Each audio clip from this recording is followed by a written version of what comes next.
Happy National Baptist Day! Yes, at syempre po, isang kagalakan po sa atin na ang buong kabaptisan ay nagdiriwang ng kaarawan ni Ma'am Susan. Just try to imagine, ano ho? So, ang birthday po ni Ma'am Susan ay exactly today. At si Ma'am Susan po ay asawa ng isa sa kinikilalang Baptist pastor. At kinilalang Baptist pastor, ito po ay walang iba kundi ang ating mahal na si BMO. It is great and wonderful that as family, makapag-celebrate po tayo ng napakahalagang okasyon na ito. Kaya lang, ipapauna ko na po sa inyo na tayo po hindi magse-celebrate ng Baptist Day sa konseptong kagaya ng celebration ng religion. Kasi hindi po natin itinatrato ang ating pagiging Baptist na isang religion. So ito po'y isang kalipunan na lubos ang paniniwala sa bukas na paraan ng pagtuturo ng salita ng Diyos. Amen? Kaya again, sa bawat isang kasama po natin ngayon, at na-appreciate natin yung mga talagang nag-leave sa kanilang work. Ano po, just to be here, just to celebrate with us. Salamat sa inyo. At sa mga kasama po natin sa online, so ito po'y panahon para ipagsaya po natin. You know, kapag ka inisip natin, yung pong idea ng research, para sa akin po, higit po ang impact sa akin ng katotohanan na ako po ay iniligtas ng Panginoon na ang ginamit niya ay ang Kalipunang Baptist.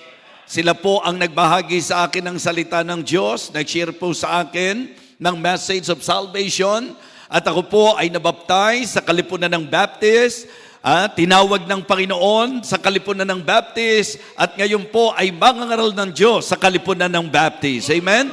And ngayong umaga po, doon po tayo sa sentro. Kumbaga, ang topic po na inilagay ng Panginoon sa aking puso ay ang message na pinamagatan ko pong to where every Baptist should be known. Okay, saan dapat makilala ang bawat Baptist? Ano po? Dahil hindi po ito sekta, hindi po ito relihiyon, ako at ikaw nakabilang at iyong kine-claim na ikaw ay Baptist, saan pa tayo dapat makilala? So, Pastor Neil K. Kep is right na hindi po natin dapat inaangkin lang yung name, kundi dapat mabuhay po tayo ayon sa disenyo ng Panginoon sa kalipunang ito. Amen? Kaya we are very happy this morning. Are you happy? Yes, masaya po tayo. At ngayon po, ang isa sa pagkakakilanlan sa Baptist, solidong-solido at pulidong-pulido sa usapan ng pangangaral ng salita ng Diyos. Amen? Yes, naaalala ko po noon. And that is very strange to me. Sapagkat ako po ay namulat sa isang relihiyon na basta ako'y nagsisimba lang, nagbibigay ng panahon para pumunta sa gathering place.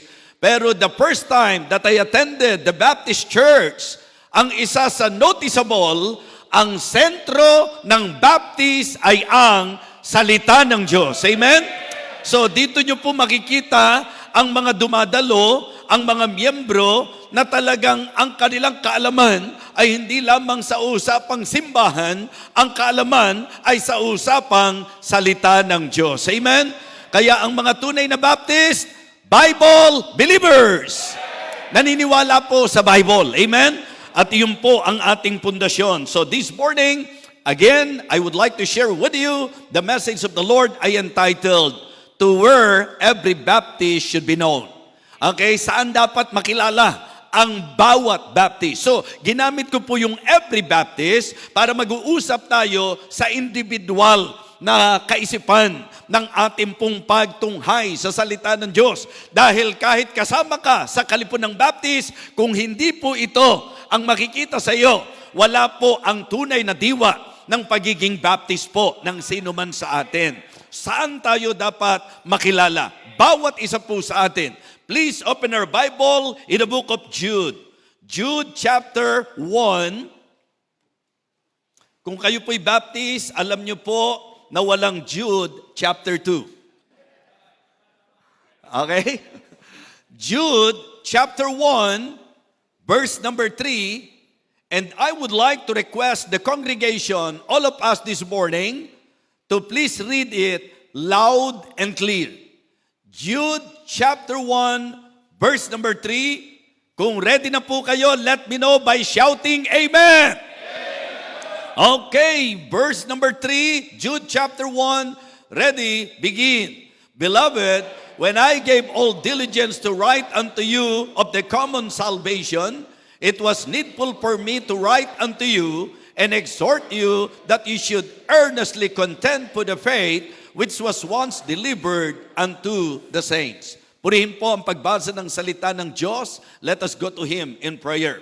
Our gracious, loving God, our Father in heaven, we thank you and praise you for this very beautiful day. Thank you for this celebration. And I pray, O God, that you will guide us, you will bless us. And please, Lord, ikaw po ang lalong magbigay ng liwanag sa puso at isip ng bawat isa sa amin. Salamat po, Diyos, sa pagkakataong ito na kung saan sa sentro kami sa usapin ng dapat pagkakilanlan sa mga tunay na Baptist. Sapagkat kami po'y naniniwalang lubos na walang kabuluhan ng pagiging Baptist kung ito po'y lihis sa iyong salita.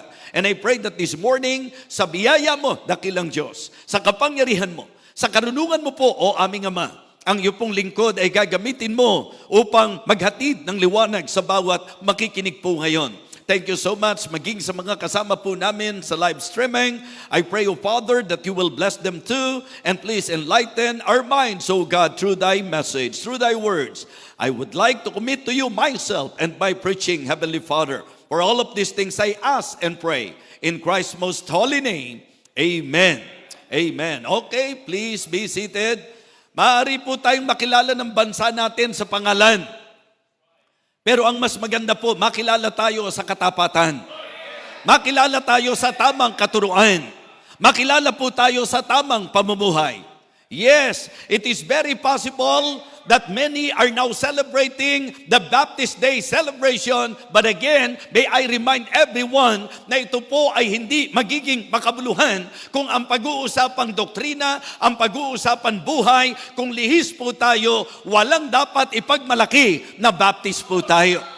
The only reason why we can be proud as Baptists, sapagkat tayo po ay nakatungtong sa aral ng ating pong Panginoon. And that is exactly what Jude said. Beloved, when I gave all diligence to write unto you of the common salvation, it was needful for me to write unto you and exhort you that you should earnestly contend for the faith which was once delivered unto the saints. Saan po ba dapat makilala ang totoong Baptist?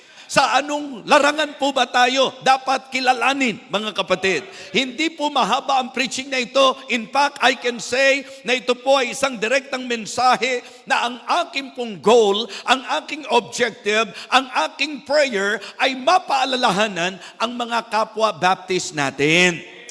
Kasi para sa akin, kung ikaw ay nagpapakilalang Baptist, na ang dating ng Baptist sa iyo parang religion, na ang pinapakipag-away mo, ang pinakapagtatalunan mo ay ang pagiging Baptist, mga kapatid, for me, hindi po yon ang akin pong pagtanaw. Para sa akin po, hindi dapat itrato ng mga Baptist na ang Baptist ay isang sekta o isang relihiyon. Para sa akin, ito ay dapat maging identification sa true church na itinuturo po ng banal na kasulatan. Mga kapatid, mga minamahal, ang pinakamagandang sukatan ng mga totoong Baptist, kung tayo po ba ay nakalinya at nakagiya sa church na itinuro ng Panginoon sa Bible. Kung talagang tayo po ba ay true church, mga kapatid. So napakagandang bagay po na ngayong umagang ito, mapaalalahanan ang bawat isa sa atin. Mga minamahal, saan dapat makilala ang mga tunay na Baptist? Number one, dapat tayong makilala pagdating natin sa conviction sa salita ng Diyos. Amen? Yes, we should be known for our conviction in the Scriptures. Yung ating pong paninindigan, yung ating pong paniniwala. Kahit na Baptist ka, kundi ganito paniniwala mo, mga kapatid, for me, lihis pa rin po tayo. Kasi nga po, yung ating pagiging Baptist, ina-appreciate lang natin dahil sa katotohanan na tayo po'y nakatungtong sa salita ng Panginoon. Ang sabi po ng 2 Timothy chapter 3, 2 Timothy chapter 3, and it is good to again remember these words na sinabi po ni Apostol Pablo sa kanyang anak sa pananampalataya. Mga kapatid, ito po ay walang iba kundi si Timothy. Ang sabi po ng 2 Timothy chapter 3 verses 16 and 17, all scriptures is given by inspiration of God and is profitable for doctrine, for reproof, for correction, for instruction in righteousness, that the man of God may be perfect, truly furnished unto all good works. So napakagandang bagay na atin pong ma-consider ang sinasabi ni Apostle Paul. Kung tutuusin po, ang konteksto dito, doon po sa kalagayan na ipinupunto po ni Apostle Paul ang panganib po ng mga huling araw. Ang panganib po ng mga huling panahon, mga kapatid.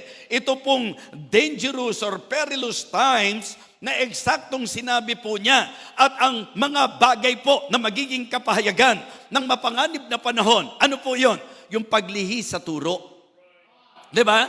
In fact, sa unang sulat niya, ang ginamit niyang salita, some shall depart from the faith.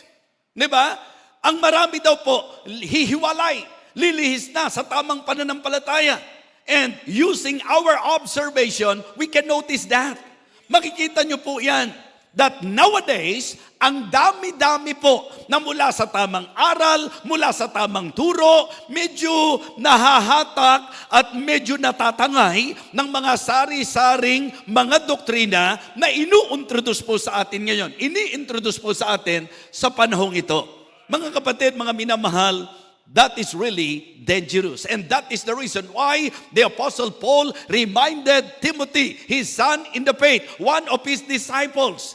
Ang sabi niya, malinaw po ito sa 2 Timothy chapter 3 and verse number 12. Yea, and all that will live godly in Christ Jesus shall suffer persecution. But evil men and seducers shall wax worse and worse. Anong mangyayari? Deceiving and being deceived. Diba? Mga kapatid, ang sabi po, deceiving and being deceived. Pero anong ipinayo niya? Ano ang sinabi niya kay Timothy? Verse number 14, but continue thou in the things which thou hast learned and have been assured of, knowing of whom thou hast learned them. At ang paalala pa niya, and that from a child thou hast known. Ano po ang naalaman niya? Anong itinuro sa kanya? Yung po ang napakagandang bagay na ginagawa po ng mga Baptist churches ngayon, na may mga Sunday School for Children po tayo, na mga children's outreaches po tayo, na mga bata pa lang, niluluto na natin, ini-expose na natin, tinuturuan na natin ng salita ng Diyos. Si Timothy ang magandang example na bata pa lang, in-expose na sa salita ng Panginoon. Kaya nakakatuwa pagka umattend ka ng mga Baptist churches. Mga bata, nagre-recite ng mga memory verses. Yung kanila pong mga kaalaman, yung mga natutunan po nila mula sa salita ng Diyos. Mga kapatid, yun po ang best time. Bata pa lang i-expose na natin sa salita ng Panginoon. And I can say that Timothy is one of the best example na bata pa lang, hinubog na. Bata pa lang, tinuruan na. Kaya kung kayo po, bata pa lang, na-expose na kayo sa Baptist Church, we cannot deny the fact na ang Baptist Church ay nakasentro sa pangangaral ng puro at dalisay na salita ng Panginoon. Amen? And that from a child, thou hast known the Holy Scriptures, which are able to make thee wise unto salvation through faith which is in Christ Jesus. At saka po niya binigyan ng emphasis, all Scriptures is given by inspiration of God and is profitable for doctrine, for reproof, for correction, for instruction in righteousness, that the man of God may be mature, may be perfect, truly furnished unto all good works. Amen? Tingnan din po natin sa Psalm chapter 119, ang ating mga Bible. Psalm chapter 119. At ang sabi po mga kapatid sa verse number 89, "Forever, O Lord, thy word is settled in heaven." Ang bawat Baptist dapat kilala sa conviction natin sa salita ng Diyos. Amen? We believe in the inspiration of the Word of God. We believe in the inspiration of the Bible, in the infallibility of the Bible. And we believe that the Bible is God's instructions to us. Amen? So ito po ang ating pinangahawakan. Ito ang ating final authority. Hindi po tradisyon, hindi po trends, hindi testimony, hindi theory. Ang ating pong foundation and final authority is none other than the Word of God. Yes, yan ang malakas na sigaw natin. Yan ang preaching natin. Yan ang turo natin. Ang pinangahawakan natin, salita ng Diyos. Kaya kung ikaw ay totoong Kristiyano, isang bagay na dapat ma-appreciate mo, na ang totoong Baptist identity, tayo po ay nakatayo sa salita ng Panginoon. Amen? Yan po ang ating malinaw na paniniwala, mga kapatid. We believe that the Bible is God-breathed, mga kapatid. Diba? God-breathed. Ginamit ng Panginoon yung kanilang sariling bokabularyo, ginamit ng Panginoon yung kanilang sariling style. I'm referring to the writers na ginamit ng Panginoon, yung mga human authors, human writers. But hey, ang ipinasulat ng Diyos ay ang kanyang salita. Amen? So it is wrong to say na ang Bible, alam mo, ang Bible, yan ay naglalaman ng salita ng Diyos. Mali po yan. Maling sabihin na ang Bible ay naglalaman ng salita ng Diyos. Mali yan. Ang tama, ang Bible ay salita ng Diyos. Amen? Hindi po the Bible contains, hindi po, the Bible is the Word of God. Amen? Ang Biblia po ay salita ng Diyos. Yan po ang isang dapat pagkakilanlan sa atin bilang mga tunay na Baptist. Ang ibig sabihin, kung hindi ka nakatayo sa salita ng Diyos, sa'yo na yung pagiging Baptist mo. Ayoko ng pagiging Baptist. If the Baptist is not standing in the Word of God, mga kapatid, walang ibig sabihin ng Baptist. Ako, I for one can say that the reason why, na-appreciate ko po, tingnan nyo po, magkaroon tayo ng Bible exercise ngayon. Kumbaga, pag tinanong ko, sinabi ko sa inyo, Romans 3:10, anong sabi? As it is written, there is none righteous, no, not one. Romans 3:23. For all have sinned and come short of the glory of God. Romans chapter 5 verse 8.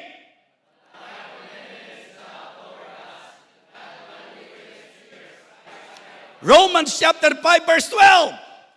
Wherefore, as by one man, and death by sin, so then death passed upon all men, for that all have sinned. Romans 6:23. For the wages of sin. Romans chapter 8 verse 1. There is therefore now no condemnation to them that are in Christ Jesus, who walk not after the flesh, but after the Spirit. Romans chapter 10 verse 9. That if thou shalt confess with thy mouth the Lord Jesus, and shalt believe in thine heart that God does raise him from the dead, thou shalt be saved. Ang sabi ng verse number 10, for with the heart man believeth unto righteousness, and with the mouth confession is being made unto salvation. Romans 10:13. For whosoever shall call upon the name of the Lord shall be saved. Subukan nyo pong gawin sa ibang kalipunan dyan. Puro speaking in tongues ang maririnig. Diba? Mga kapatid, anong ipino-point out ko po sa inyo? Malinaw na kaya natin na-appreciate na Baptist tayo kasi ang Baptist po kilala sa conviction sa salita ng Diyos. Mga kapatid, importante po yan. So kaya atin pong mahalin ang ating King James Bible. Amen? We should appreciate our Bible. Read your Bible, mga kapatid. Study your Bible. Dig it, mga kapatid. And demonstrate it. I-apply po natin ang salita ng Diyos. So napakagandang bagay na tayo po ay mapaalalahanan ng mensaheng ito. Mga kapatid, saan dapat kilala ang mga tunay na Baptist? mga kapatid, sa ating konbiksyon pagdating sa salita ng Diyos. Naniniwala po tayo na ang literal na ibig sabihin po ng sinasabi ng 2 Timothy chapter 3 and verse number 16, it means that the Bible is God-breathed mula po sa original word na pinagkunan po nito, yung theopneustos, mga kapatid. Ang salita po ng Diyos ay ang Biblia. Hindi lang po ito basta sasabihin that the scripture did not come merely from God, kundi ito po ay salita ng Diyos. Amen? Mahalaga na ito po ay ating bigyang pansin. Yung pong source po nito, napakaganda na alam natin na ang author ng Bible ay ang Diyos. Amen?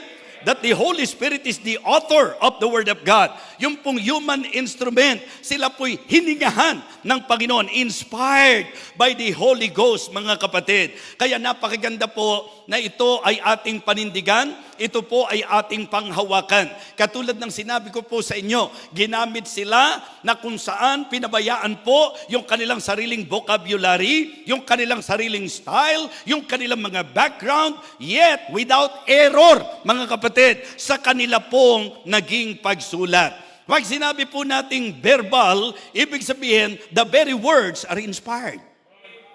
Diba? Pag sinabi nating plenary, all scripture is inspired. So yun po ang ating pinangahawakan. Wala po tayong makikitang kamalian po dito. Kaya pag kami nakausap kayo, ay, alam mo, maraming mali dyan sa Bible. Okay? Ang una mong itatanong sa kanya, nabasa mo na ba ang Bible? Diba? Kung ang sasabihin niya, hindi. Napakahirap namang maniwala ka sa sasabihin ng isang tao na maghuhusga ng mali sa hindi naman niya nabasa. Diba?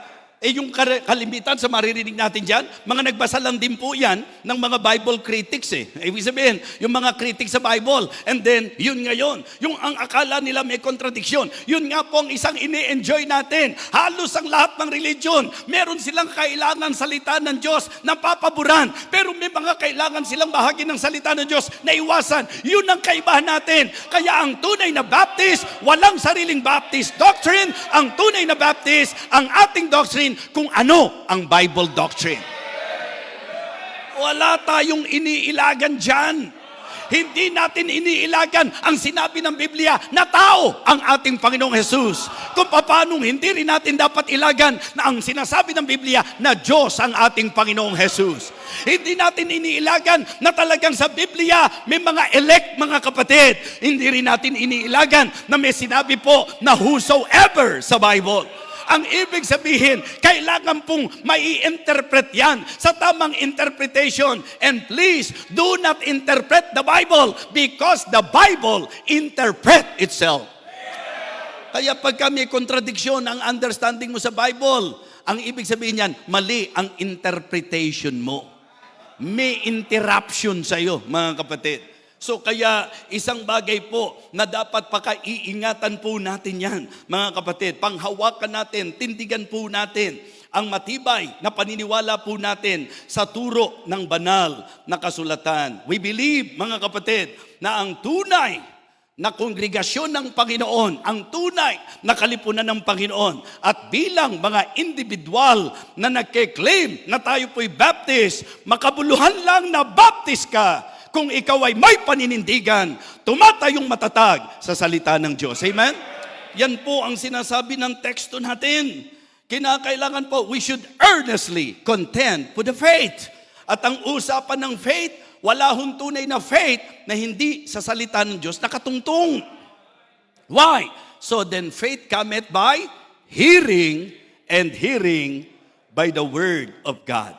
Mga Kristiyano, kilala at dapat makilala ang mga tunay na Baptist sa conviction sa salita ng Diyos. Amen? Conviction in the Scripture. Yun po ang unang bagay na gusto ko pong bigyang pansin. Second, maganda po na makilala po tayo na ang totoong Baptist ay dapat maliwanag sa kanyang kaligtasan. Yes, kilala dapat ang mga Baptist sa clarity of salvation. Mga kapatid, mga minamahal, isang bagay na dapat ma-appreciate natin. Kine-claim nating Baptist tayo, pero sinisigaw natin na hindi Baptist ang makapagliligtas sa iyo. Hindi ang pagiging Baptist ang makapagliligtas sa iyo. Hindi ba kadalasan, pagka may mga relihiyon, yun ang kaibahan. Ang relihiyon, ang turo nila, kailangan sumapi ka sa kanila. Kailangan maging karelihiyon ka nila. Sasabihin ko sa inyo ng harapan, kahit na-appreciate natin, at tayo po ay natutuwa na Baptist po tayo, pero maliwanag na kahit kailan, hindi natin ituturo na para maligtas ka, mag-Baptist ka. Walang ganyan turo. Hindi po. Kaya nga importanteng makinig tayo ng maigi. Kasi meron pong mga naglalagay ng kanilang sariling konsepto na hindi naman tayo yun. Mga kapatid, mga minamahal, ang isa sa dapat pagkakilanlan sa atin, yung liwanag ng kaligtasan. Amen? Dapat ang bawat Baptist ay makilala in the clarity of salvation. Yung pong clear teaching about salvation. Ang tanong ko po, agree ba kayong lahat na kung merong isa sa pinakamahalagang turo ng Bible, yan ay ang turo ng kaligtasan? Pag sa turo ng kaligtasan na mali ka, yari ka. Yes! Kasi ipinipresent po ng Bible na ang kaligtasan mahalaga sa anumang yaman ng mundong ito. Makamtan mo ang lahat ng bagay sa mundo kung mapapahamak naman ang kaluluwa mo. At yun ang isang bagay na na-appreciate ko. 18 years din na ako po'y may paniniwala. 18 years din na may kinamulatan akong aral. 18 years din na may religion ako. But praise God na umabot pa ako sa taon na may somebody na nag-share sa akin. And that is the reason why na-appreciate ko ang Baptist group, ang Baptist congregation, sapagkat sa napakaraming tao, Baptist ang nag-share sa akin ng clear message of salvation. That was 1984. Ako po'y bulag sa aking paniniwala. Ako po'y matigas sa aking, matibay sa aking bulag na paniniwala. Pero praise God, iminulat ako ng kanyang salita. Yes, mga kapatid, yung pong linaw ng turo ng kaligtasan. Pagka pinag-usapan yung linaw, ang idea po, sino ang tagapagligtas? Sino ang tagapagligtas? Subukan nyo po, kung kayo po'y mag-aaral sa mga usapang relihiyon. Tingnan nyo po, it is either iba-iba yung kanilang tagapagligtas at iba-iba yung paraan ng kanilang kaligtasan. Ang majority, nagkakaisa na ang kanilang kaligtasan ay sa paggawa ng mabuti. Halos lahat ng religion, lahatin nyo na, maiko-conclude nyo po na lahat sila naglulundo na sa ikaliligtas mo, kailangan yung gawa mo. Mga kapatid, yan ang kaibahan. Sa Biblia po, ang linaw ng turo na ang kaligtasan, hindi sa sarili mo, hindi sa gawa mo, hindi sa paraan mo. Ang kaligtasan ay sa gawa ng Panginoon, sa paraan ng Panginoon. Amen? Kaya hindi dapat tahimik ang mga totoong Baptist. Huwag tayong tamad sa soul winning. Kasi ang maririnig nilang mensahe ng kaligtasan, yung mga lihis at maling aral. Ang tunay na Baptist ay naniniwala, mga kapatid, na ang salvation po ay sa pamamagitan ng gawa ng Panginoon. Amen? We believe in the 100% work of redemption ng ating Panginoon. Wala hong kontribusyon ang pastor nyo sa kaligtasan nyo. Wala pong contribution ang kahit sino. Ikaw mismo, wala kang parte sa kaligtasan mo. Ang usapang kaligtasan, 100% gawa ng Panginoon yan. Yan po ang tinatawag na eternal life. Yan po ang free gift. Ibinibigay po yan. Ang kailangan po, magtiwala at manampalataya ka. Bagamat nakakalungkot na may nanggugulo sa minsan kalipunan natin ng aral patungkol dyan, na pagka nanampalataya ka raw at pagka nasa desisyon mo yan, talagang parang ikaw ang may kapangyarihan sa kaligtasan mo. Sabi ko nga, sa pag-uusap po tungkol sa sovereignty of God, ang ibig sabihin lang, talagang ang Diyos, siya ang masusunod bilang sovereign God, di ba? Siya ang masusunod. Ang tanong ko sa inyo, sino ba nagdisenyo na ang taong nilikha niya may will? Hindi ba ang Diyos ang nag-design? Ibig sabihin, pag nagpasya ka sa iyong kapasyahan, nasunod yung disenyo ng Panginoon. Paano mo sasabihin na wala ang sovereignty ng Diyos? Dahil ikaw ang nagpasya. Mga kapatid, kaya ka nagpapasya kasi ang Diyos na sovereign, nag-design na ang taong kanyang nilikha, hindi robot, kundi may kakayahan na magpasya. Kaya pag nagpapasya ka, ang nasunod yung disenyo ng Panginoon. Bakit ba? Ayaw ng Diyos. Napipiliin mo siya dahil obligado ka lang. Ha?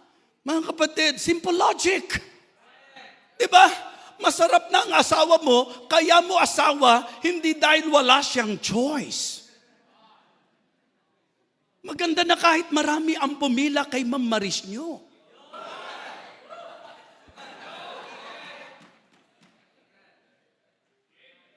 Nagtagumpay ang kalooban ng Diyos. Amen? Kasi minsan, yun po yung nakaka-confuse eh. Ibig mong sabihin, gusto ng Diyos na maligtas ang tao, tapos pagka nagpasya siya na hindi niya tanggapin ng Panginoon, nanalo pa yung will niya kaysa sa will ng Diyos, di mahinang klase ang Diyos. That is their logic. Pero laliman mo ng kaunti. Sino nasunod? Sino ba nagdisenyo na ang nilikha niya may will? So pag ang tao ngayon nagpapasya, kaninong design ang nasunod? Sino ngayon ako para questionin ko? Bakit kasi nilikha pa niya ang tao na merong will? Kayo na ng Diyos ang mag-usap niyan. Huwag kung sino-sino dinidebate mo. At ang nakakalungkot minsan, yan ang nakakagulo sa Baptist Circle, mga kapatid. Mga Kristiyano, tatandaan niyo po ito, sa usapang klarong katuruan tungkol sa kaligtasan, ang dapat maging malinaw lang sa lahat na ang salvation po, 100% gawa ng Panginoon yan. Hindi mo daragdagan yan. Wala kang kontribusyon dyan. Hindi kahit kailanman sa magagawa ng tao, siya maliligtas. Ang kaligtasan natin sa ginawa ng Diyos at ang turo natin sa kaligtasan, walang ibang daan. Ang turo natin sa kaligtasan, walang ibang tagapamagitan. Ang turo natin sa kaligtasan, walang ibang tagapagligtas. Sinasabi ko po na ang Baptist ang dapat magturo ng malinaw na turo ng kaligtasan. Kaya kahit Baptist ka pa, kapag ka malayo at malabo ang turo mo ng kaligtasan, walang kwenta na Baptist tayo. Yan po ang katibayan na hindi Baptist ang itinataas natin.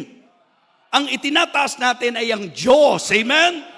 Na nagtayo ng kalipunang ito. Yan po ang pinasasalamatan natin sa Panginoon. We believe that salvation is by grace, through faith, and in Christ alone. Gusto nyo, kantahin ko pa yan eh. Hindi kayo mabiro. Ano ho? Kaganda-ganda ng celebration natin, sisirain natin. Ho?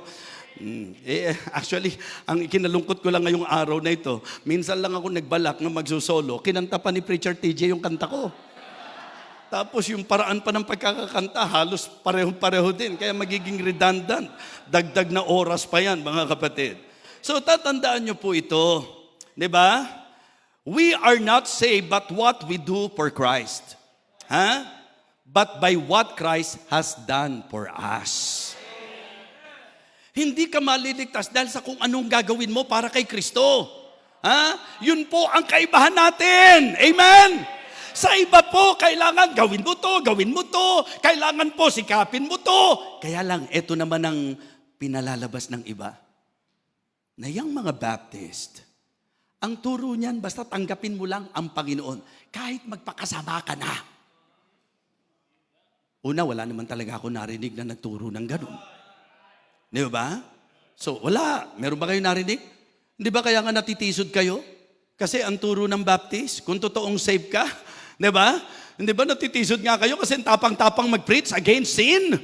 Ang tapang-tapang mag-preach against worldliness? Paano nyo palalabasin na ang turo ng Baptist? Basta masave ka lang kahit ano na gawin mo. Mga kapatid, yun po ang isang bagay na dapat maging maliwanag. Na kung ang pag-uusapan natin, kaligtasan, malinaw po ang turo ng kaligtasan. Doon po nagkakatalo sa patunay. At ang usapang patunay, dyan po mayroong question mark.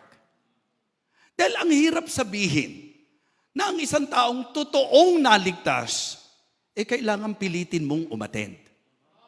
Hindi ka umaattend para maligtas ka. Kundi dahil ligtas ka, dapat yun ang puso mo.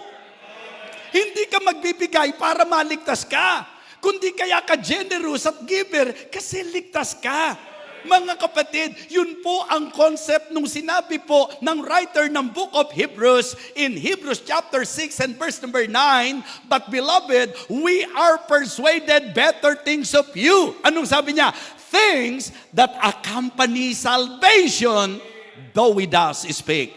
Kaya isang magandang pagkakataon na ngayong Baptist Day celebration natin, isigaw natin na hindi totoo na ang Baptist nagtuturo na basta tumanggap ka lang, kahit magpakasama ka, ligtas ka. Wala po tayong turong ganon. Ang malinaw na turo po ng Baptist, kung talagang ligtas ka, makita sa buhay mo ang kapahayagan ng kaligtasan yan. Amen? Hindi dahil ang ating batayan din sa kaligtasan, yung work natin, kundi ang ating pong binibigyang pansin ay yung konsepto na sinabi po ng salita ng Diyos. In Philippians chapter 2, verse number 12, "Wherefore, my beloved, as ye have always obeyed, not as in my presence only, but now much more in my absence." Ano po ang sabi? Work out your own salvation with fear and trembling. Why? For it is God which worketh in you, both to will and to do of His good pleasure. Gusto ko pong ibalita sa lahat na ang totoong ligtas may banal na spiritu. Ang totoong ligtas may Diyos na gumagawa sa kanya. At ang katibayan na gumagawa ang Diyos, mga kapatid, maliwanag po, "For it is God which worketh in you, both to will and to do of His good pleasure."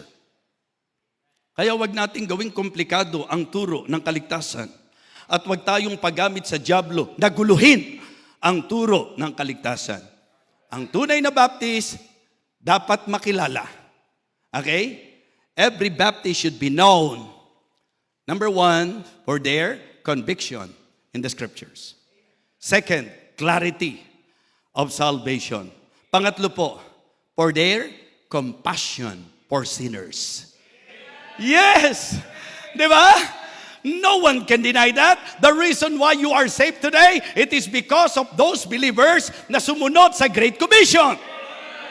So kaya, mga kapatid, ang mga totoong mananampalataya, particular sa Great Commission, na ang ating compassion sa mga makasalanan ay hindi po talaga biro, mga kapatid. Kaya po, shout out sa mga SWAT members.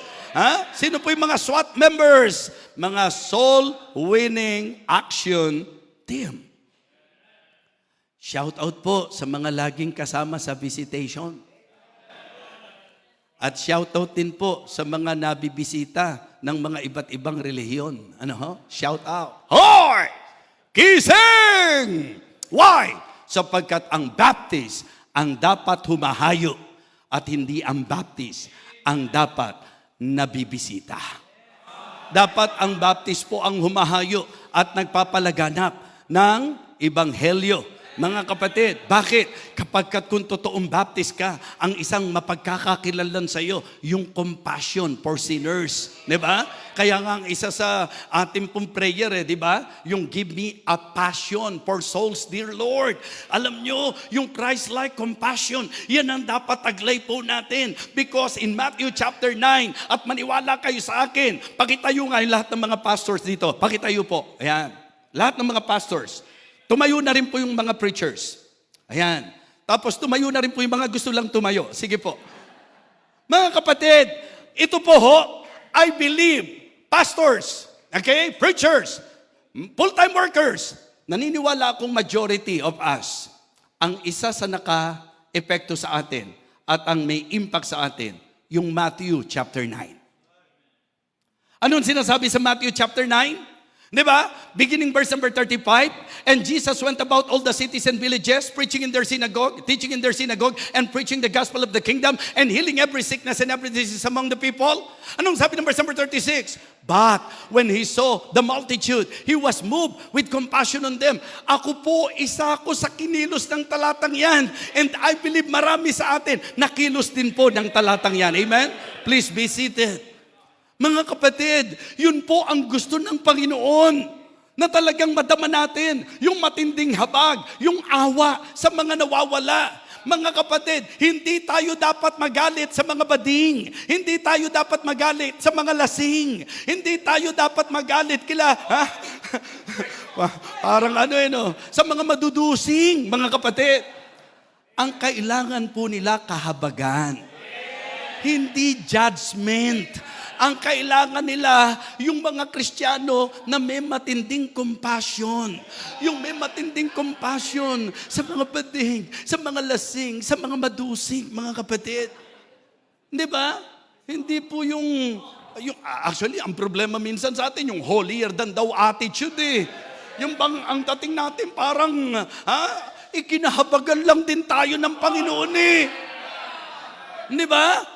Sino ba sa inyo yung may ganong patotoo na dati kayong ganon? Di ba? Yung badusing. I mean, kahit sinong tao, wag niyong husgahan. Di ba? Kasi kahit ano pang i-label nyo sa kanila, sa Bible, isa lang ang label. For we are sinners before God. For all have sinned and come short of the glory of God. Kahit na hindi ka ganon, makasalanan ka pa rin. Kahit hindi ka madusing, makasalanan ka pa rin. Ang lahat ng tao ay makasalanan at ang Diyos nahabag sa atin. At yun ngayon ang dapat taglay po natin bilang nasa Panginoon, yung compassion for sinners. Yung matinding habag sa mga nawawalang kaluluwa, mga kapatid. Kailangan nating magkaroon ng matinding kahabagan sa mga nawawalang kaluluwa, sa mga kita ang kaluluwa, mga kapatid. Kailangang mahabag tayo sa kanila. Di ba? Importante na ito po ay ating maunawaan at laging maalala na si Jesus Christ, hindi siya pumunta rito to condemn the world, but that the world through Him might be saved. Luke 19:10, for the Son of Man is come to seek and to save that which was lost. Kaya iyon po ang dapat taglay ng mga tunay na Baptist, yung compassion for sinners. Amen? And then, ang isa sa dapat mapagkakilanlan sa atin, commitment to the Savior. To our Savior. Alam niyo po, pag pinag-aralan niyo ang history, lalo na sa early church, mga Kristiyano, ito panggising lang po sa atin. Nung panahon po nila, hindi biruan ang persecution.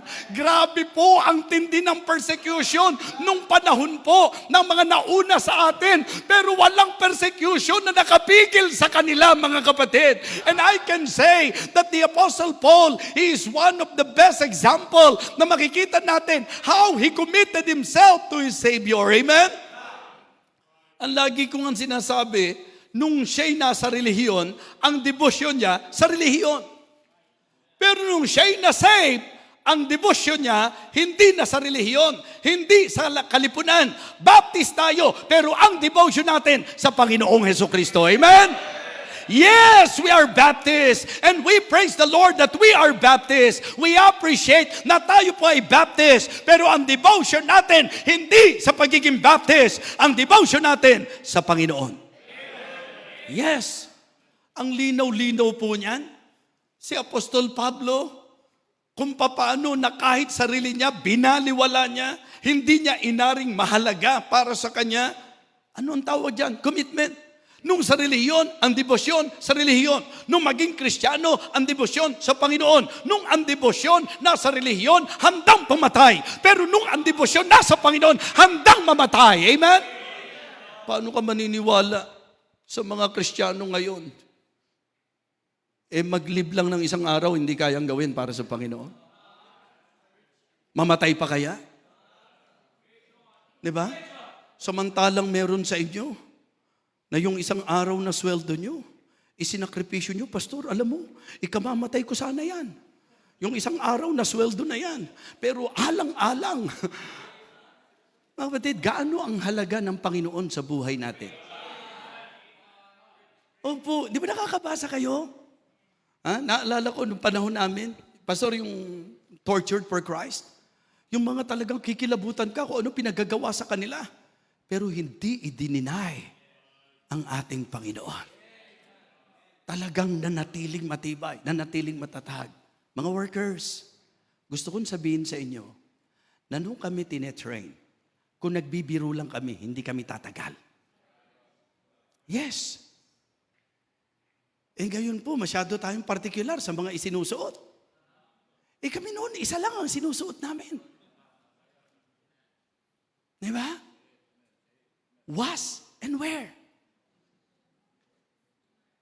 Yung iba, pagkatapos mo mawash, where? Nasungkit pa. Naku, hindi biro yan. Meron kaming napunta sa church namin. Ang paborito niyang kanta, Look and Live. Pumunta lang pala sa church para tumingin. And then, pagkatapos nun, kinuha yung mga kinuha, and leave. Look and live. Kaya, naging problema namin yun, mga kapatid. Bakit ba? Ang pastor pa naman namin, gusto niya lagi, nakapormal ka. Ako po siguro, bumilang ng 2-3 taon. Total, tapos naman pwede ko na ikwento yun. 2-3 taon halos, nang isinusuot ko sa visitation, isinusuot ko sa service, formal kung ano po yung pinang-graduate ko, hindi nung high school. Nakatatlong ganyan na yan, mga kapatid. Kasi lumalaki rin ako kahit papano Lumilit po yan. Alin sa dalawa yan? Lumaki ako ng konti o umurong na talaga, Ikaw ba naman yung pantalon? Kung buong buhay mo, puro ganun ang gagawin sa'yo, hindi ka ba uurong? Hindi po ba? Minsan nakakalungkot makakita ng mga workers, simpleng bagay. Hindi po ba?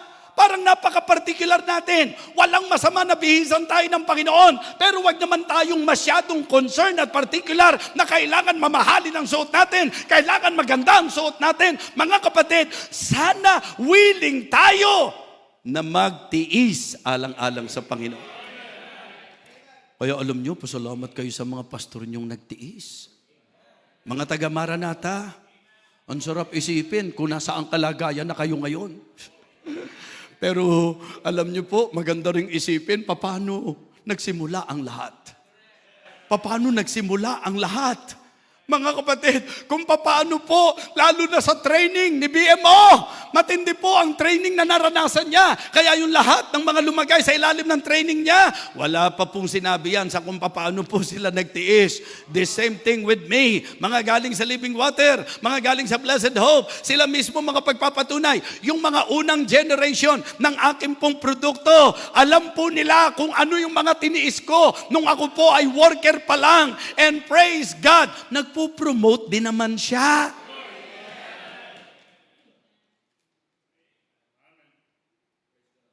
Pero dapat makilala ang bawat isa sa atin sa commitment natin sa ating pong Panginoon. Higit kanino pa man, sa Panginoon tayo dapat committed. Kasi tapos na ang boxing. Pagka ang commitment mo sa Panginoon, settled ka na sa lahat.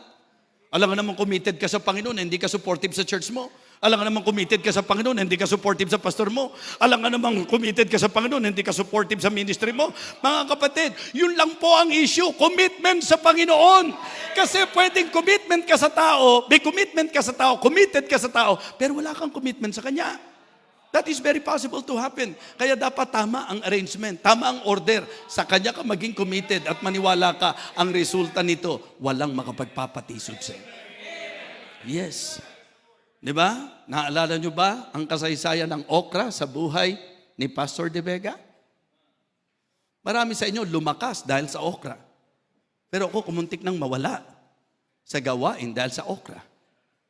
Kasi hindi po ako kumakain talaga ng okra hirap na nga kami. Magbe-visitation kami.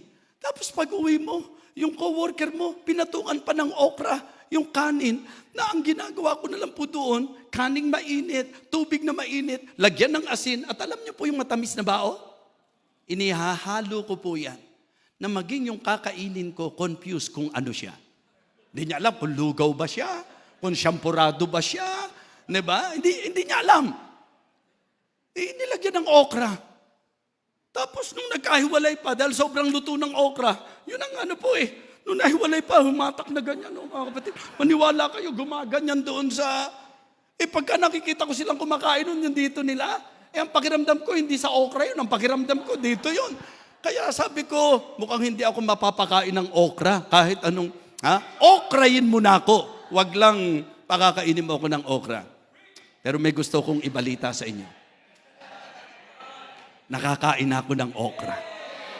At na-realize ko na ang sarap pala ng okra. Buti napatawad niya ako.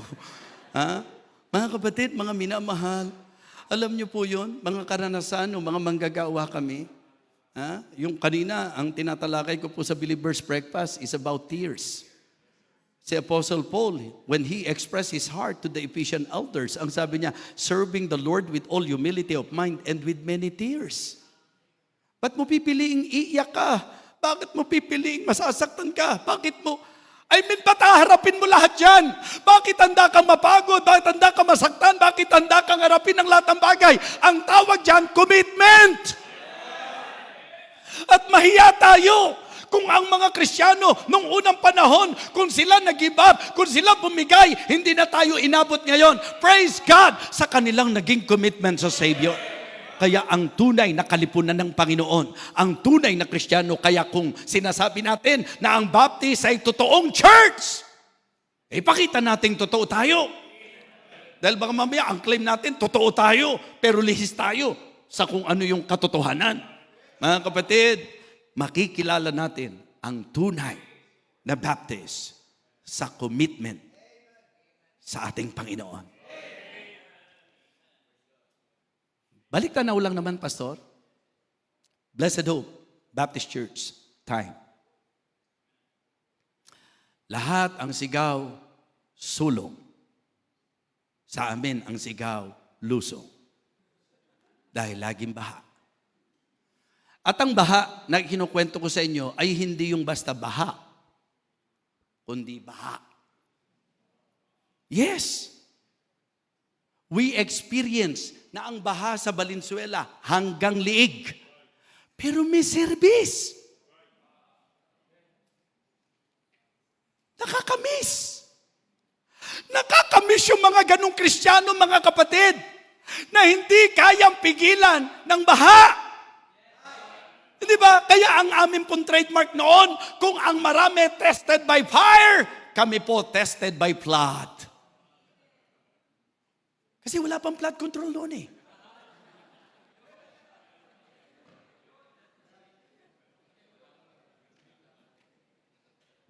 Ngayon naman po, pondo lang ang meron. Yung control, hindi pa rin naman nangyari.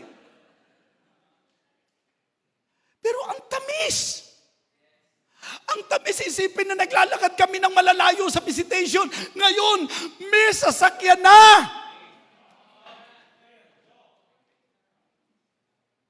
Kasi traffic, maglakad ka, walang traffic. Opo. Jaywalking lang ang iingatan mo. Pero walang beating the red light, mga kapatid. So, ang punto, ang titindi ng persecution namin noon, sabi ko nga, kung ang pag-uusapan, sikmura, naku, maniwala kayo, ang dimple ko noon, naku, makukyutan kayo sa akin. Kasi yung iba, dimple pa ganyan sa akin. Ganyan yung dimple ko eh. Nakita nyo, natatawa na kayo, ini-imagine nyo pa lang. Ganong katindi yan. At ang karaniwan naming diferensya noon, ulcer. Ano ba yan tawag doon? Peptic, ano ba yan? Ulcer? Diba? Ang sarap magbisita noon sa mga nagpapakain. Yes. Kaya yun ang huling destino namin. Sa visitation, ang huling destino namin. Hindi po, sige na po, balot nyo na po yan. Balot nyo na po yan. At pagpapalain po kayo ng Panginoon dyan. Nakatawid po kami, mga kapatid, sa Chorizo, Bilbao. Tama ba yan? Yung parang longganisa. Diyan po ako nakaraos noon, mga kapatid. Kasi pag pinag-usapan ng allowance, di ba? Hindi mo makita eh. Kaya ang tawag ko doon, walawans. Alam niyo yung allowance? Yung sabi may allowance ka, pero di mo naman nakita kung nasaan. Walawans ang tawag doon. Di ba? Tingnan niyo ginhawa ng buhay ng marami ngayon. Bakit naman? Bakit naman yung mga hirap na dati, napaka-faithful mag-serve? Ba't yung mga hirap dati, napaka-committed? Bakit yung mga hirap na dati, napakasipag? Ba't naman kung sino pa yung nakaluluwag, siya pa yung tinatamad? Bakit kung sino pa yung mga nakaluluwag? Ba't kung kailan pa gumanda ang takbo? Bakit doon pa tayo hindi kakitaan ng commitment, mga kapatid?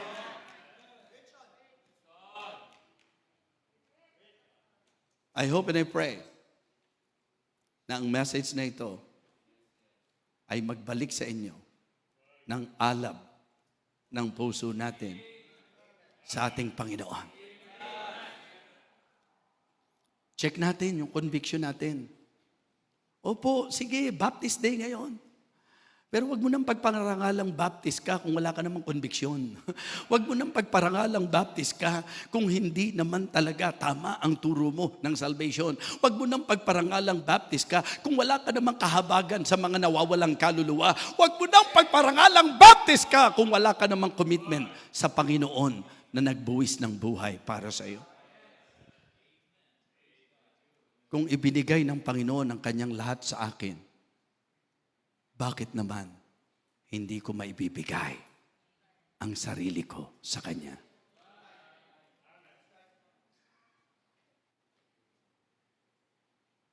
Kaya 3 po itong pagsasalitaan ko dito po sa Baptist Day na ito. Ang leading ng Diyos sa akin, hindi tayo magse-celebrate na ipagyayabang lang natin na Baptist tayo, kundi ipapaalala po natin sa mga Baptist na ito dapat tayo. Ganito dapat tayo. Kaya hindi po tayo yung nagbabandera nito sa iba, kundi ang gusto natin, ang celebration natin ay maging paalala. Don't just claim that you are a Baptist. Let us prove to them. Let us prove even to ourselves na sa turo ng salita ng Diyos, Baptist nga tayo. Yes. Kaya hindi nyo po ako maaasahan na sa pagsasalita ko, magpapakita ko sa inyo ng kung ano-anong research na ito po yung, di ba? Na, mga kapatid, ang gusto kong ipakita, yung kind of church na itinayo ng Panginoon. At ang uri ng church na itinayo ng Panginoon ay may malinaw na turo ng kaligtasan, naninindigan sa salita ng Diyos, may habag sa nawawalang kaluluwa, at may commitment sa kanilang Panginoon. Mga kapatid, sana po ngayong umagang ito po ang maging kapasyahan ng ating puso. Na talagang makilala po tayo ayon sa inaasahan. Saan dapat makilala ang mga tunay na Baptist? Tumayo po tayong lahat.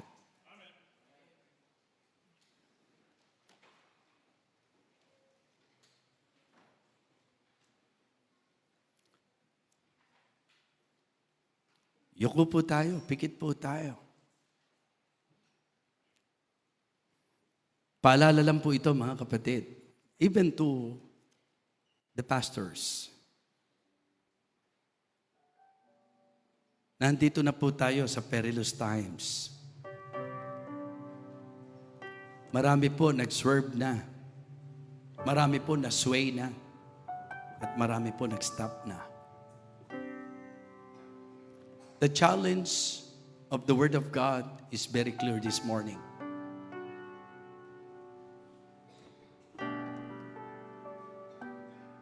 It is good to celebrate the Baptist Day. But make sure, sineselebrate natin ito sa tamang konsepto at tamang kaisipan. Paalala po, hindi tayo religion. Hindi tayo sekta. Baring ganyan po tayo i-count ng ating pong lipunan. Pero ang gusto nating ipaalam, tayo po'y church ng Panginoon. At bilang church ng Panginoon, niliwanag po sa atin. Yun dapat paninindigan natin sa Bible. Masarap po na may tawanan sa preaching. Pero hindi po yun ang sentro. Maganda po na may mga kwento, may mga patotoo sa preaching. Pero ang salita ng Diyos ang dapat sentro. Ngayong sandaling ito, sa usapang doktrina, kamusta po tayo? Sa usapang kaligtasan, kamusta po tayo? Sa usapang paghayo, kamusta po tayo? At sa usapang commitment, kamusta po tayo? Ngayong sandaling ito, maganda po na tayo ay magkaroon ng pagtugon sa hamon. If the Lord challenged you this morning, maybe ginising tayo ng Panginoon, pinaalalahanan tayo ng Panginoon sa anumang paraan na kumilos ang banal na Espiritu sa atin ngayong umaga. The altar is now open for you to come. Dito po sa harap, sa itaas. Sinserong puso, mga kapatid.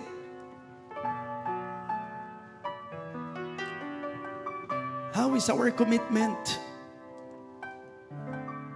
Pati yung compassion para sa mga makasalanan.